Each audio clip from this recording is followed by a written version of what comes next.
বুঝছো ভাইপো, আজকাল ছেলেপিলেরা মানুষের মানুষ বলে দাম দেয় না। কেন, কি হয়েছে? আমি যেটা সিনিয়র ব্যক্তি মানুষ, আমার যেটা সম্মান দেবে সে সম্মানটুকুও দেয় না। अबे कौन है बे तू? কেন, কি হলো আবার? আরে আর বলিস নে, এখনকার ছেলেপিলেরা বিড়ি সিগারেট গুটকা যে খাচ্ছে, মানুষকে মানুষ বলেও দাম দিচ্ছে না। তুই খাবি তাহলে লুকি চুরি খা। ये बड़ी अच्छी बात कही आप।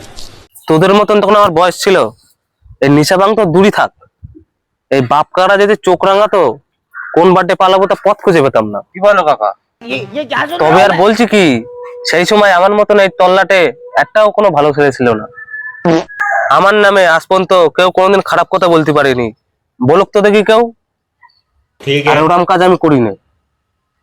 তোমার সকলে তো শুনলাম কাকা, কিন্তু আমি তো অন্য কথা শুনেছি। কি শুনলি ভাই বাবা? বাপ কাকার মুখে শুনেছি যে তোমার মতন অসভ্য লোক নাকি পায় নাকি একটাও ছিল না। কিন্তু তোমার যখন আমাদের অনেক বয়স ছিল তখন তোমার জালে নাকি গাছ নাকি একটাও নাকি ডাব থাকতো না। गजब बेइज्जती है।